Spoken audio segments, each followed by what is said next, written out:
ஒரு சாதாரண கிராமம் இருந்தது. கனவுனா என்னன்னு தெரியாது. அங்க ஒளிய பார்வைக்கான அடையாளம்னு புரிஞ்சுக்கிட்டு இருக்காங்க. அங்க வெள்ளியில ஒரு டேங்க் இருந்தது. மோனோரகேலி அத பார்த்து எல்லாரும் சிரிப்பாங்க. அதோட அதிர்ஷ்டம் ஒரு குதிரை போல இருந்தது. ஆனா நேரம் உறங்க ஆரம்பிக்கும் போது உண்மையோட அறிவிப்பு ஏற்படும். அப்புறம் குப்பையும் மாறிடும். ரொம்ப விலையுயர்ந்த அடையாளமா மொத்த கிராமத்துக்கும் நடுவுல மின்ற வெள்ளி தண்ணி டேங்க் இருந்தது. கிராமத்து ஜனங்க இத பார்த்து ரொம்பவும் கேலி பண்ணிட்டு இருந்தாங்க. டேங்க கிண்டல் பண்ணாங்க. அவங்க பேசிப்பாங்க, இந்த டேங்க் வேஸ்ட்னு. ஏன்னா வெள்ளியோட மதிப்பு ரொம்ப குறைவு. அட இங்க பாருங்கண்ணே, இன்னைக்கும் அந்த ஜொலிக்கிற டேங்க்கு அப்படியே தானே இருக்கு. ஆமா, ஜொலிக்குது தான், ஆனா ஒன்றுத்துக்கும் வேலைக்காகாது. சரியா சொன்னீங்க. ஹீராலாலோட முன்னோர்களுக்கு சுத்தமா அறிவே இல்லை. ஆமா, விட்டுட்டு போனதை பார்த்தியா? அந்த மின்னுற டேங்க்கு தான், அதனால எந்த பயனும் கிடையாது. என்னோட முன்னோர்கள்லாம் 3 கிலோ தங்கத்தை விட்டுட்டு போனாங்க. அப்புறம் 1 ஏக்கர் நிலம், அதோட விலை இப்போ 30 லட்சம் இருக்கும் தெரியுமா? அப்புறம் என்னோட முன்னோர்கள்லாம் கிராமத்துல வீட்டையும் அப்புறம் நிறைய தங்கத்தையும் கொடுத்துட்டு போயிருக்காங்க. பாவம் அந்த ஹீராலால் இந்த வேலைக்காகாத டேங்கை வச்சுக்கிட்டு என்ன பண்ண போறான்னு தெரியல. நானா இருந்தேன்னா அதை வித்துட்டு அதுல கிடைக்கிற காசை வச்சு ஏதாவது ஒரு சின்ன பிசினஸா ஆரம்பிச்சிருப்பேன். பின்ன என்னப்பா, இந்த ஹீராலால் எதுக்கு தான் இவ்வளோ காலமா இதை பாதுகாத்து வச்சிருக்கான்னு தெரியல.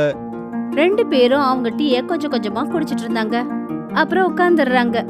அந்த மின்னுற வெள்ளி டேங்க பார்த்துக்கிட்டு இன்னொரு பக்கம் ஹீராலால் தன்னுடைய வயலை உழுதுகிட்டு இருக்காரு. அப்பதான் ஒரு சின்ன பையன் அவர்கிட்ட ஓடி வந்தான். அவனை மாப்பிள்ளை வீட்டுக்காரங்களோட விஷயத்த சொல்றதுக்காக அனுப்பி வச்சிருக்காங்க. ஹீரா மாமா கேளுங்களேன்.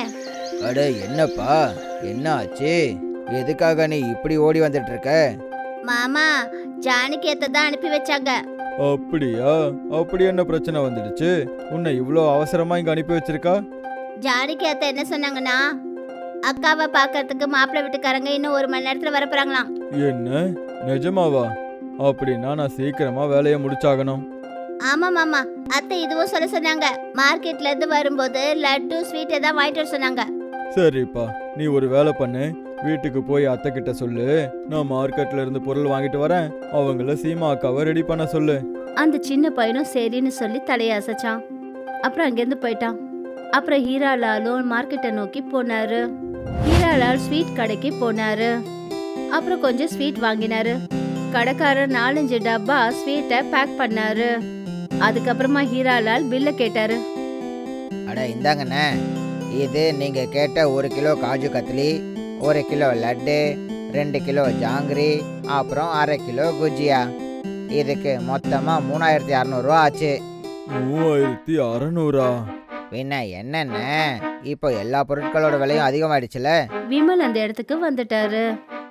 அட என்னாச்சண்ணே, பணம் குறைவா இருக்கா என்ன? குறைவா இருந்துச்சுன்னா உங்களோட அந்த மின்னுற டேங்க்ல இருந்து கொடுங்க.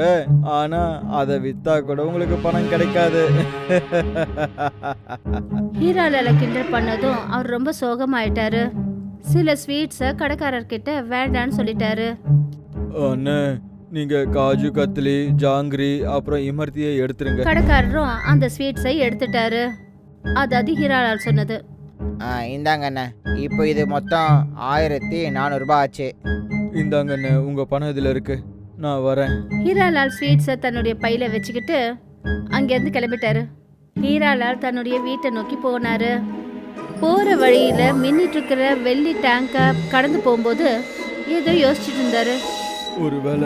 ஒருவேளை ஏதாவது ஒரு பெரிய அற்புதம் நடந்து என்னோட இந்த மின்னுற டேங்கோட வேலை ஒரே ராத்திரியில அதிகமான நல்லா இருக்கும். ஹீராலால் தலையை குனிஞ்சுக்கிட்டு சோகமா வீட்டை நோக்கி போய்கிட்டு இருந்தாரு. ஹீராலால் வீட்டுக்கு போனாரு. அப்புறம் ஸ்வீட் பைய தன்னுடைய மனைவி ஜானகி கையில கொடுத்தாரு. அவங்க கொஞ்சம் கவலையா பார்த்தாங்க. ஏன்னா அந்த பையில ஸ்வீட்ஸ் ரொம்ப கம்மியா இருந்தது. அட என்னங்க இது, வெறும் 2 டப்பா ஸ்வீட் வாங்கிட்டு வந்திருக்கீங்க. இதை வச்சு வரவங்களுக்கு என்ன பண்றது? அட ஸ்வீட்டுங்க கூட இவ்வளோ காஸ்ட்லி ஆயிடுச்சு, அப்புறம் என்னால என்ன பண்ண முடியும்? அதுக்கு நடுவுல சீமா தன்னுடைய ரூமை விட்டு வெளியே வந்தா. அவங்க பேசிட்டு இருக்கும் போது நடுவுல வந்து பேசினா. இதுக்காக வாக்குவாதம் பண்ணாதீங்க. வந்தவங்க இருக்கிறத வச்சு சாப்பிட்டுட்டு போகட்டும். யாருக்காகவும் நம்ம சுயமரியாதையை விட்டு கொடுக்க வேண்டாம். அப்புறம் என்னைக்கும் தலை நிமிர்ந்து வாழ்வோம். ஹீராலாலும் ஜானகியும் இதை கேட்டதும் கண் கலங்கினாங்க. தன்னோட பொண்ணோட பேச்சை கேட்டு ரொம்ப கர்வமா ஃபீல் பண்ணாங்க. அப்புறம் ஹீராலால் என்ன சொன்னார்னா, அம்மாடி, உன்னோட கல்யாணம் நல்ல விதமா நடக்கணும், இதுதான் என்னோட கனவே. ஆனா நம்மளால நம்ம கஷ்டத்தை தாண்டி வரவே முடியலையே. என்னோட விருப்பம் என்னன்னா, நான் ஒரு நாள் நிறைய பணம் சம்பாதிக்கணும், அதை வச்சு உன்னோட கல்யாணத்தை தாம் தூம்னு நடத்தணும். அப்பா இப்ப இதெல்லாம் விடுங்க, மாப்பிள்ளை வீட்டுக்காரங்க வந்துட்டு இருக்காங்க, நீங்க போய் முதல்ல ரெடி ஆகுங்க. ஹீராலால் தலையை அசைச்சிட்டு சரின்னு ஒத்துக்கிட்டாரு. அப்புறம் அங்கிருந்து போயிட்டாரு. அப்ப சீமாவும் ஜானகியும் அங்கேயே நின்னுட்டு இருந்தாங்க. சாயந்தரம் ஆயிடுச்சு. அப்புறம் மாப்பிள்ளை வீட்டுக்காரங்க வந்தாங்க. அவர் நல்ல ட்ரெஸ் பண்ணிட்டு ரொம்ப பார்க்க அமைதியா இருந்தாரு. ஜானகியும் ஹீராலாலும் சீமாவை அங்க வர சொல்லி சொன்னாங்க. சீமா ட்ரேல ஸ்வீட்டு டீ எல்லாம் எடுத்துக்கிட்டு அங்க வந்தா. மாப்பிள்ளை குடும்பத்துக்கு அவளை உடனே பிடிச்சு போச்சு. ஹீராலாலுக்கும் மாப்பிள்ளைய ரொம்ப பிடிச்சு போச்சு. அதுக்கப்புறம் சீமா ஜானகி கிட்ட போயிட்டா. அப்புறம் ஹீராலால், ஜானகி அப்புறம் மாப்பிள்ளை வீட்டுக்காரங்க கல்யாணத்தை பத்தி பேச ஆரம்பிச்சாங்க. மற்றபடி எல்லாம் ஓகே தான். ஹீராலால் ஐயா, நம்ம மற்ற விஷயங்களையும் பேசிட்டோம்னா எல்லாமே தெளிவாயிடும்ல, என்ன சொல்றீங்க? ஹீராலால் சார், இன்னும் என்ன மறைக்கிறதுக்கு இருக்கு? எங்க பையன் நகரத்துல அரசாங்க உத்தியோகம் பார்க்கறான். அன்பானவன், குணமானவன். உங்க வருங்கால மாப்பிள்ளைக்கு நீங்க எதுவும் கொடுக்க மாட்டீங்களா? ஹீராலால் உடனே அதிர்ந்து போயிட்டாரு. நீங்க என்ன விருப்பப்படுறீங்கன்னு சொல்லுங்க, நான் எல்லாத்தையுமே பண்ணிடுறேன். என்ன கேட்க சொல்றீங்க? 25 சவரன் நகை, அப்புறம் 4 ஏக்கர் நிலம் எதிர்பார்க்குறோம். ஆமா ஹீராலால் ஐயா, நீங்க இது எல்லாத்தையும் கண்டிப்பா கொடுத்து தான் ஆகணும். இல்லைன்னா எங்க பையனுக்காக நிறைய இடத்துல இருந்து சம்மந்தம் வந்துகிட்டு தான் இருக்கு. ஹீராலால் குனிஞ்ச தலையோட ரொம்ப சோர்ந்து போய் என்ன சொன்னார்னா, சரி சரி, நான் இது எல்லாத்துக்கும் ஏற்பாடு பண்ணிடுறேன். ஆனா எனக்கு நீங்க கொஞ்சம் நேரம் கொடுங்க. நேரமா? எங்களால 1 மாசம் நேரம் கொடுக்க முடியும். அதுக்கு மேல போச்சுன்னா எங்களால வெயிட் பண்ண முடியாது. எங்க பையன் நகரத்துல இருந்து 1 மாசத்துக்காக மட்டும்தான் இங்க வந்திருக்கான். நாங்க இந்த 1 மாசத்துக்குள்ள இவனுக்கு கல்யாணத்தை முடிச்சாகணும். சரி, கண்டிப்பா நான் இந்த விஷயத்த கவனத்துல வச்சுக்கிறேன். 2 பேரும் தலையை அசைச்சு சரின்னு ஒத்துக்கிட்டாங்க. அப்புறம் கிளம்பி போனாங்க. அப்புறம் ஹீராலால் தன்னோட தலையில கையை வச்சுட்டு உட்காந்துட்டாரு. கவலையோடையும் வேதனையோடவும் ஜானகி அந்த ரூமுக்கு வந்தாங்க. அப்புறம் ஹீராலால் சோகமா உட்காந்துட்டு இருக்கிறத பார்த்தாங்க. மாப்பிள்ளை வீட்டுக்காரங்க கேட்டதை நினைச்சு அழுத்தத்துல இருந்தாரு. என்னங்க ஆச்சு? ஏன் இவ்வளவு கவலையோட உட்காந்துருக்கீங்க? மாப்பிள்ளை வீட்டுக்காரங்க 25 சவரன் நகை, அப்புறம் 4 ஏக்கர் நிலமும் கேக்குறாங்க. இவ்வளோ பணத்துக்கு நான் எங்க போறது? இந்த சம்பந்தம் ரொம்ப கஷ்டப்பட்டு கிடைச்சது. நான் என்னுடைய தங்க வளையல் எல்லாத்தையும் கூட அடமான வச்சிடுறேன். ஆனா மீதிக்கு ஹீராலால் ரொம்ப சோர்ந்து போய் உட்காந்துருந்தாரு. அப்பதான் சீமா ஒரு பக்கெட் தண்ணி அப்புறம் துணியோட அங்க வந்தா. அப்பா வாங்க, இன்னைக்கு நாம டேங்கை சுத்தம் பண்ண போக வேண்டாமா? நான் என்னம்மா பண்றது? நான் இப்படி கஷ்டத்துல இருக்கனே. என்னோட இந்த வெறும் கையால மாப்பிள்ளை வீட்டுக்காரங்க கேட்கறத என்னால எப்படிமா கொடுக்க முடியும்? ஐயோ அப்பா, இதான் விஷயமா? நீங்க கொஞ்சமும் கவலைப்படாதீங்க.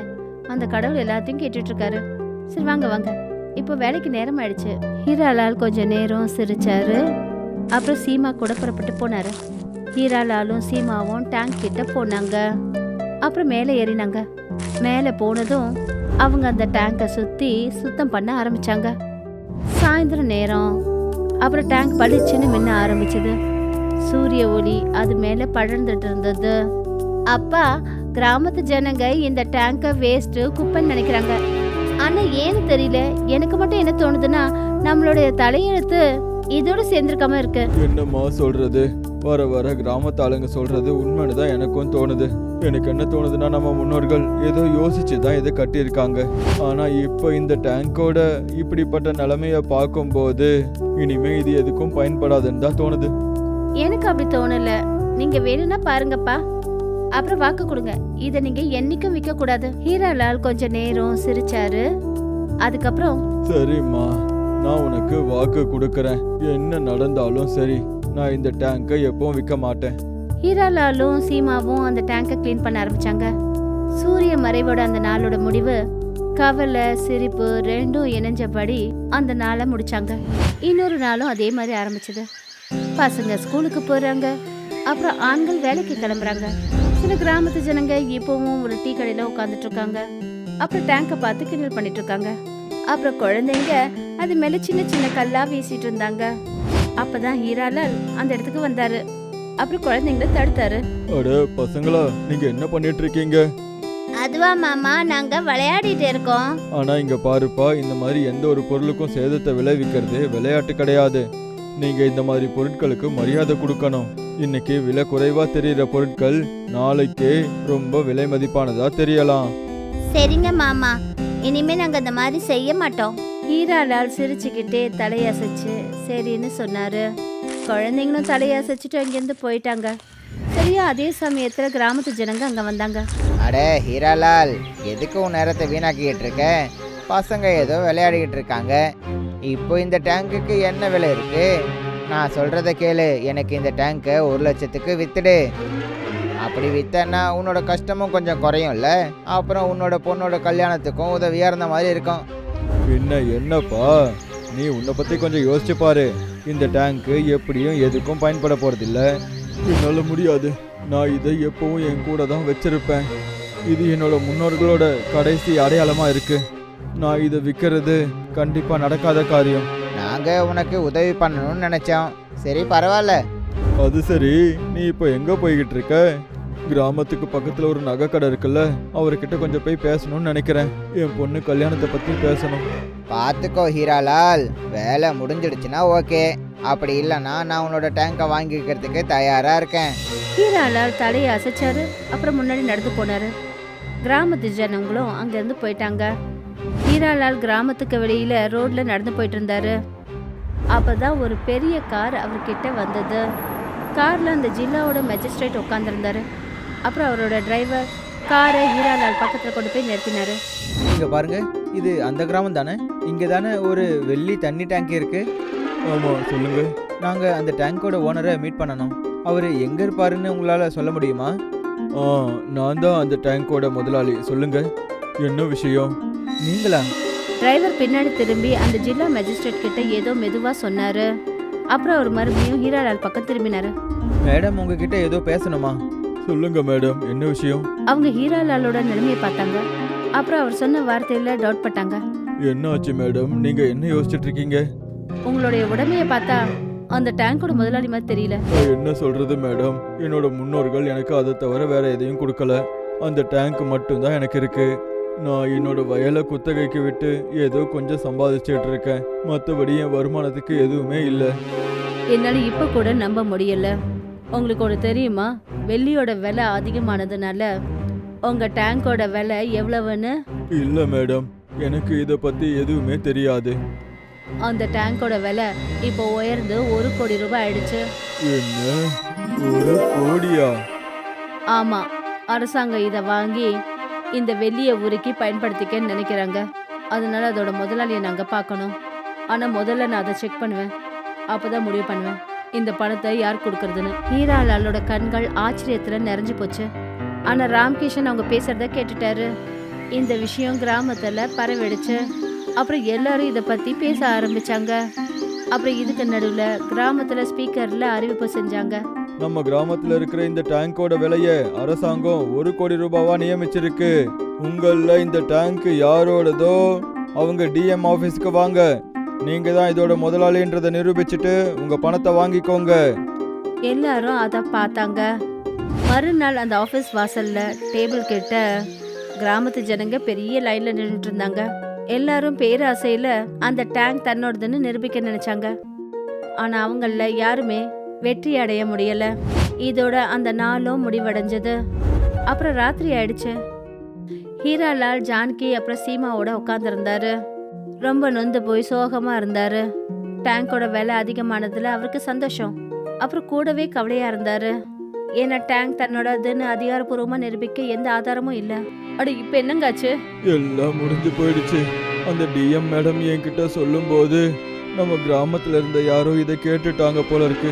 இப்போ கிராமத்துல இருக்கிற ஒவ்வொருத்தரும் அந்த டேங்க் அவங்களோடது நிரூபிக்கிறதுக்கு நினைக்கிறாங்க. அதனால நமக்குன்னு இருந்த ஒண்ணு கூட நம்மளை விட்டு போக போகுது. நம்ம ஏமாந்துட்டோம். ஹீராலாலும் ஜானகியும் இந்த நிலைமையில அழ ஆரம்பிச்சாங்க. அப்பதான் சீமான் நடுவுல பேசினா. அப்பா, நான் கேள்விப்பட்டிருக்கேன், முன்னாடி இந்த மாதிரி பேப்பர்ல ஒரு பொருளோட அடையாளமும் உரிமையும் எழுதப்படுறது இல்லையா? அந்த பொருளை அவங்க பேரோ இல்ல இனிஷியலோ எழுதி வைப்பாங்க. அப்பதான் அதோட முதலாளி யாருன்னு தெரிஞ்சுக்க முடியும். யாருக்கு தெரியும், நம்ம வெள்ளி டேங்க்ல அந்த மாதிரி யாராவது எழுதி இருக்கலாம் இல்லையா? நான் இதை பத்தி யோசிக்கவே இல்லையே. ஒருவேளை அப்படி ஏதாவது இருந்ததுன்னா அந்த டேங்க் நம்மளோடது தானே நம்மளால நிரூபிச்சிட முடியும்ல. அப்படின்னா இத பத்தி எப்படி தெரிஞ்சுக்கிறதுன்னு நாம முதல்ல கண்டுபிடிக்கணுங்க. ஹரிலால் சரின்னு சொல்லி தலையை அசைச்சாரு. அந்த நாள் அவங்களுடைய முகத்துல சிரிப்போட அன்னைக்கு முடிவடைஞ்சது. மறுநாள் காலையில ஹீராலால், சீமா அப்புறம் ஜானகியோட அந்த டேங்க் கிட்ட போனாங்க. அப்பதான் அந்த ஜில்லா மேஜிஸ்ட்ரேட்டோட கார் அப்புறம் ஃபாரன்சிக் டீம் அங்க ஒண்ணு வந்தது. உங்களுக்கு தெரியுமா நிஜமாவே இப்படி ஏதாவது இருக்கும்னு? அது தெரியல மேடம், ஆனா நம்பிக்கை இருக்கு. மேஜிஸ்ட்ரேட் ஃபாரன்சிக் ஆட்களை பார்த்து தலையாசிச்சாங்க. அந்த டீம் டேங்க் மேல ஏறி சோதனை பண்ண ஆரம்பிச்சாங்க. அந்த டேங்க்ல அந்த பேரோட அடையாளம் ஏதாவது இருக்கான்னு தேட ஆரம்பிச்சாங்க. ஆனா எதுவுமே கிடைக்கல. சூரியன் மறைய மறைய அப்புறம் சாயந்தரமும் ஆச்சு. ஹீராலால் ரொம்ப கவலையா இருந்தாரு. டேங்க்ல அந்த மாதிரி எதுவுமே இல்லையேன்னு நினைச்சு கவலையா இருந்தாரு. அப்ப பார்க்க மேஜிஸ்ட்ரேட் ரொம்ப கோவமா இருந்தாங்க. அப்பதான் ஃபாரன்சிக் டீமோட ஒரு நபர் மறையிற அந்த வெளிச்சத்துல ஏதோ மின்ற மாதிரி தெரிஞ்சது. இது ஹீராலாலோட வம்சாவரியோட சர்நேம் சௌத்ரி டேங்க்ல பொறிக்கப்பட்டு இருந்தது. அவர் இந்த விஷயத்தை எல்லாருக்கும் சொன்னாரு. ஹீராலால் அப்புறம் ஜானகியோட கண்கள்ல ஆனந்த கண்ணீர் வர ஆரம்பிச்சது. அப்புறம் சீமாவும் சந்தோஷத்துல சிரிச்சா. பாத்தீங்களாப்பா, நான் தான் சொன்னேன்ல, என்னைக்காவது ஒரு நாள் இது நம்ம தலையெழுத்த மாத்தோன்னு. ஹீராலால் சந்தோஷத்தோட சீமாவை கட்டிக்கிட்டாரு. சரியா அதே சமயம் மாப்பிள்ளை வீட்டுக்காரங்க அந்த இடத்துக்கு அவங்க கார்ல வந்தாங்க. ஏன்னா ஹீராலால் கிட்டத்தட்ட ஒரு மாசத்துக்கு முன்னாடி வாக்கு கொடுத்திருந்தாரு, பணத்துக்கான ஏற்பாடுகளை அவர் செஞ்சிருவாருன்னு. சரி, இப்போ இது நிரூபணம் ஆயிடுச்சு. இந்த டேங்க் உங்களோடதுன்னு. நாளைக்கு நீங்க ஆஃபீஸ்க்கு வந்துருங்க, உங்களுக்கு பணத்துக்கு ஏற்பாடு பண்ணி வைக்கிறேன். அவங்க போக ஆரம்பிச்சதும் ஹீராலால் அவங்கள கூப்பிட்டாரு. மேடம், மேஜிஸ்ட்ரேட் அவரை திரும்பி பார்த்தாங்க. தலையசைச்சு என்னன்னு கேட்டாங்க. இது என்னோட முன்னோர்கள் எனக்கு கொடுத்த சொத்து. கொஞ்சம் பணத்துக்காக நான் இதை விற்கணும்னு நினைக்கல. இன்னைக்கு என் கிராமத்துல எல்லா குழந்தைங்களும் இதுல தான் தண்ணி குடிக்கிறாங்க. கிராமத்து பெண்கள் எல்லாரும் இதுல இருக்கிற தண்ணியை பிடிச்சி தான் அவங்க வாழ்க்கையை நடத்துறாங்க. ஆமாம் மேடம், வெளியில் நிறைய நல்ல ப்ராப்பர்ட்டிஸ் எல்லாமே இருக்குது. அதனால் இதில் சேமித்து வச்சிருக்கிற தண்ணியை குடிக்கிறதுனால நிறைய நோய்கள் வராமல் பாதுகாக்க முடியுது. மேஜிஸ்ட்ரேட் சிரிச்சாங்க. தலையசைச்சு சரின்னு ஒத்துக்கிட்டாங்க. சரிங்க ஹீராலால் சார், நான் இதை இங்கேருந்து எடுக்க மாட்டேன். அப்புறம் அரசாங்க கிட்ட இதை நான் அப்பீலும் பண்றேன். இதுக்கான வாடகை உங்களுக்கு மாசம் மாசம் கிடைக்கணும்னு. ஹீராலால் சிரிச்சுக்கிட்டே சரின்னு தலையை அசைச்சாரு. மேஜிஸ்ட்ரேட் அங்கிருந்து போயிட்டாங்க. அவருடைய உண்மையான நோக்கம் அப்புறம் அவருடைய எண்ணத்தை பார்த்து சந்தோஷப்பட்டாங்க. அப்புறம் மாப்பிளையும் முன்னாடி வந்தாரு. நானும் ஒரு விஷயம் சொல்லணும்னு நினைக்கிறேன். கவர்மெண்ட் ஆஃபீஸ்ல இருந்து நான் ஒரு விஷயம் என்ன பார்த்தேன்னா, மனுஷங்க நிறைய பேராசைப்படுவாங்க. எல்லாருமே அவங்களுக்கு நிறைய சொத்து இருக்கணும்னும் பெரிய பணக்காரங்களா இருக்கணும்னும் சட்டவிரோதமான செயல்கள் தான் செய்கிறாங்க. உங்களோட இந்த யோசனையை பார்த்ததுக்கு அப்புறம் நான் என்ன யோசிக்கிறேன்னா, நான் எந்த ஒரு வரதட்சணையும் இல்லாமல் சீமாவை நான் கல்யாணம் பண்ணிக்கிறேன். அதுக்கான செலவை 2 குடும்பமும் சேர்ந்தே நம்ம பார்த்துக்கலாம். ஹீராலாலோட குடும்பம் அப்புறம் மாப்பிள்ளை வீட்டுக்காரங்களும் ஒன்னா வந்தாங்க. முகத்துல சந்தோஷத்தோட இந்த கதை இங்கேயே முடியுது.